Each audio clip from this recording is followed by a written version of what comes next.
Maligayang pagbabalik mga mahal kong mag-aaral. Ating alamin kung ano ba ang ibig sabihin ng tekstura. Handa na ba kayo? Ngunit bago niyan, kamusta na mga bata? Sana maayos ang inyong kalagayan. May ipapakita akong larawan sa inyo. Nakikita ba kung ano ang itinuturo ko sa inyo? Nakakita na ba kayo ng bato? Paano mo mailalarawan ang isang bato? Tama, mabigat. Ano pa?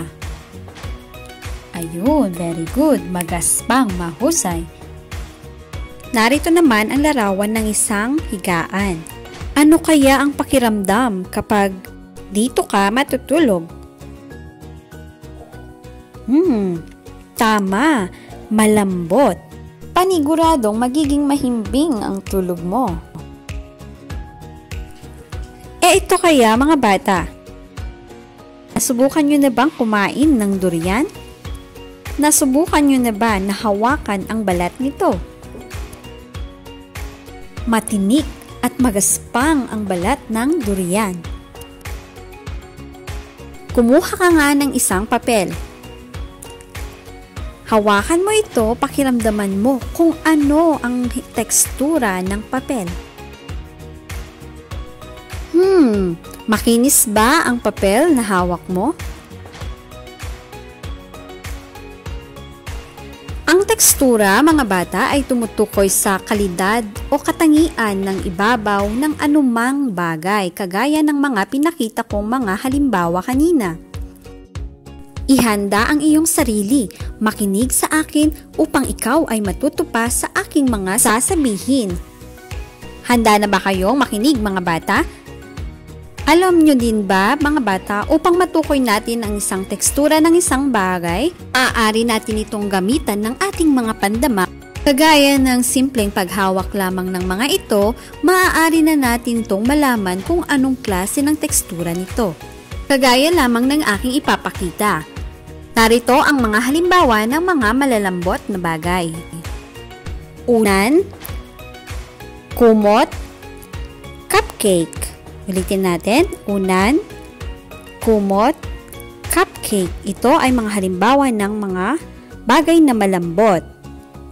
May papakita pa ulit ako sa inyo mga bata. Tignan ninyong mabuti ang mga iba pang halimbawa ng malambot na bagay. Handa na ba kayo? Maaari mo bang sabihin o banggitin kung ano ang mga nakikita mo sa ating screen? Aba, kayang-kaya mo na pala. Sabayan mo nga ako. Ito ay larawan ng isang bulak. Nakahawak ka na ba ng bulak? Sunod ay tinapay. Nakatikim ka na ba ng tinapay? Nahawakan mo na ba? Gaano kaya kalambot ang isang tinapay? Isa pang halimbawa ay ang teddy bear o laruang oso. Tandaan mga bata, ang pinakita nating mga halimbawa, magkakaiba man sila ng antas ng pagiging malambot pero lahat sila ay kabilang sa malambot na bagay. May naiisip ka pa bang halimbawa ng mga malalambot na bagay? Sige nga, tumingin ka nga sa iyong paligid. Ang susunod na halimbawa ng tekstura ay magaspang. Magaspang, narinig mo na ba ang salitang magaspang? Ito, ano kaya ang tawag natin dito? Nakahawak ka na ba ng ganito? Tama, isa itong bato at ang bato ay magaspang. Kapag hinahawakan natin ang bato at nilalagay sa ating balat, magaspang ang tekstura nito. Ganon din ang susunod na larawan. Ito ay, anong tawag dito? Tama, isa itong lubid. Magaspang ang tekstura ng lubid. Nakahawak ka na ba ng kagaya nito? Saan natin ginagamit ang lubid? Alam mo ba kung saan nagagamit ang lubid? Mahusay, ginagamit itong pantali ng mga bagay. Ano naman ang nasa pangatlong larawan? Nakatikim ka na ba nito? Nahawakan mo na ba ang balat ng pinya? Tama, isa itong pinya. At ang balat ng pinya ay magaspang. Maaaring masugatan ang iyong kamay kapag hindi maayos ang pagkakahawak mo dito. Uli mga bata, ang mga pinakitang mga larawan ay halimbawa ng mga magaspang na bagay. Tara, sundan nyo ako. Ipapakita ko ulit ang mga iba pang halimbawa ng magaspang na bagay. Humanda mga bata. Narito ang isang halimbawa ng semento. Ang semento mga bata ay ginagamit pambigkis. Ginagamit ito sa pagpapatayo ng mga bahay at iba pang mga gusali. Ano naman kaya ang nasa pangalawang larawan? Nakakita ka na ba ng ganyan? Aba, buti naman. Alam nyo ba na ang balat ng mani ay magaspang din? May alam ka pa bang ibang halimbawa ng magaspang na bagay? Sabihin mo nga. Aba, napakahusay. Ang susunod kong ipapakita ay halimbawa ng mga bagay na makinis.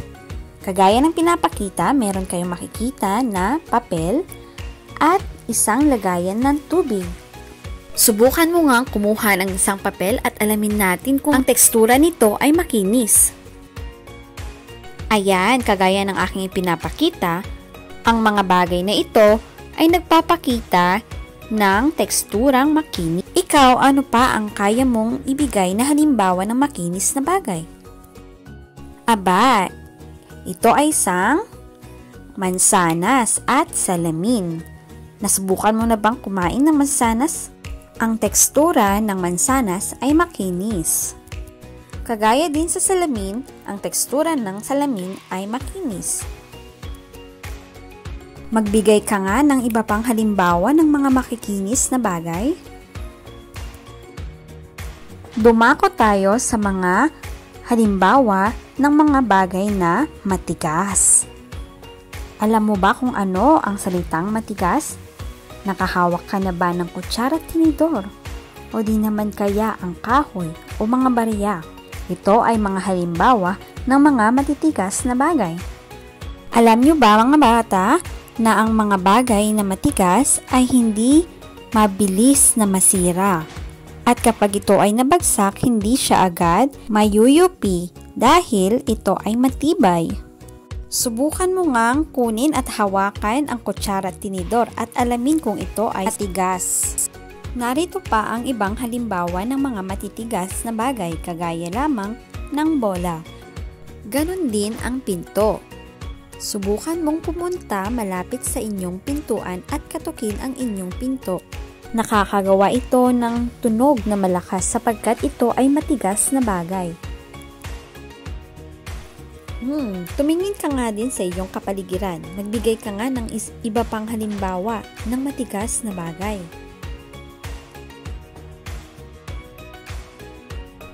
At narito naman ang mga halimbawa ng mga makapal na bagay. Narinig mo na ba ang salitang makapal? Kaya mo bang tukuyin kung ano ang pinapakita sa ating mga larawan? Napakahusay! Ito ay isang jacket. Ito ay isang uri ng kasuotan na ginagamit natin sa panahon ng taglamig. Ano naman ang nasa pangalawang larawan? Tama, isa itong aklat. Isang makapal na aklat. At ang huli na halimbawa ay ang buhok. Makapal ang buhok ng babae.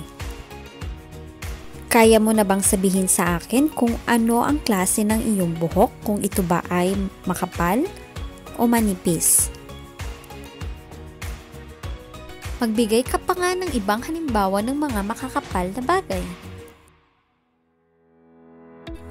Kagaya ng ipapakita ko sa iyong larawan, ang una nating nakikita ay ang anong bahagi ng katawan ang pinapakita sa larawan? Tama, isa itong kilay. Ano ulit? Okay, mahusay. Yung nasa kanang bahagi naman ay tama, isa itong makapal na kama. At yung nasa ibaba kaya, ano naman kaya ang pagkain na nakikita sa ibaba ng larawan? Tama, isa itong sandwich, clubhouse. Tinapay na may palaman na makapal. Kaya mo din bang magbigay ng mga halimbawa ng mga makapal na bagay? Tumingin ka nga sa iyong kapaligiran. Magaling mga bata! Narito naman ang mga halimbawa ng mga manipis na bagay. Tignan maigi kung ano ang mga nasa larawan. Kaya mo bang tukuyin kung ano ang mga binigay nating mga halimbawa? Kagaya ng nasa unang larawan. Ang tekstura ng plastic bottle ay manipis, kaya mabilis itong masira. Ano naman kaya ang nasa gitnang larawan? Tama, isa itong panyo. Mga larawan ng panyo. Kung napapansin ninyo, ang mga ito ay manipis. Nakakita ka na ba ng panyo? Pangatlo sa larawan ay ang kurtina. Gawa ito sa manipis na tela. Kaya naman, nakikita pa rin yung mga nasa labas. Ang tekstura ng tela ay manipis. Magbigay pa tayo ng mga ibang halimbawa ng manipis, kagaya lamang ng tela sa damit. Nakikita yung hawak ng babae? Ang tela ng kanyang damit ay manipis. At yung nasa gitnang larawan, kwintas. Nakakita ka na ba ng kwintas? Ang kwintas na gamit niya ay manipis. Maganda itong tignan sa kanya dahil simple lamang ang disenyo. At ang nasa pangatlong larawan naman ay pizza. Nakakain ka na ba ng ganyang pagkain? Kung napapansin ninyo, nahiwa ito ng ilang piraso at ang tekstura nito ay manipis, hindi kagaya ng mga normal na pizza na makapal. Ang pizza na ito ay gawa sa manipis na dough. Meron ka pa bang naiisip na mga ibang halimbawa ng mga manipis na bagay? Napakahusay naman! Narito pa ang iba pang uri ng mga tekstura. Madulas. Subukan mong hugasan ang iyong kamay gamit ang sabon. Bumubula ito at kung mapapansin mo, dumudulas ito kapag mas marami ng bula. Ginagamit ang sabon upang malinisan ang ating kamay o maging ang ating katawan. Dumudulas ito kapag ginagamit natin sa ating katawan. Bukod dito, ano pa ang kaya mong ibigay na halimbawa ng madulas na bagay? Narito ang mga iba pang halimbawa ng madulas. Kagaya ng batang babae na nadulas dahil basa ang sahig. Alam nyo ba mga bata na kapag may tubig sa makintab na sahig, maaari tayong madulas. Kaya mag-ingat palagi. Ganon din yung naglalarong bata doon sa may padulasan. Dahil gawa sa madulas na materyales, ang palaruan na iyan ay mas mabilis na madulas ang batang naglalaro. Lalo na kung ang damit nito ay madulas din. Yung nasa taas na larawan, ano naman ang pinapakita doon? Yon ay isang larawan ng yelo. Kung napapansin, ang yelo ay mabilis na matunaw at ito ay madulas din. Nasubukan mo na bang humawak ng yelo? Kaya mo din bang magbigay pa ng ibang halimbawa ng madulas na bagay? Narito naman ang mga halimbawa ng mga mabalahibo. Nakikita ba kung ano ang mga nasa larawan? Ang gaganda, 'di ba? Halimbawa dito ay ibon. Napapansin ba yung mga balahibo ng ibon? Malambot at mabalahibo. Ganon din ang pusa. Nakita ka na ba ng pusa? Kung napapansin, nakakagigil silang hawakan dahil sa mabuhok o mabalahibong tekstura nito. Ganon din ang mga aso. Samahan mo akong magbigay pa ng mga ibang halimbawa, kagaya lamang ng damit. Tignan mo yung damit ng bata, ang ganda, 'di ba? Ito ay gawa sa mabalahibong mga materyales. Ganon din yung nasa gitnang larawan. Ano ang tawag natin sa hayop na ganyan? Tama, isa itong manok. Kung napapansin, punong-puno ito ng balahibo. At yung nasa dulo na larawan ay tama, isa itong kumot. na napaka-balahibo. At siguro, malambot din ito kasi nga gawa ito sa mabalahibong materyales. Ano-ano pa yung mga naiisip mong ibang halimbawa ng mabalahibong mga materyales o kagamitan? Sabihin mo nga kay teacher. Tandaan mga bata, ang tekstura ay tumutukoy sa kalidad o katangian ng ibabaw ng anumang bagay.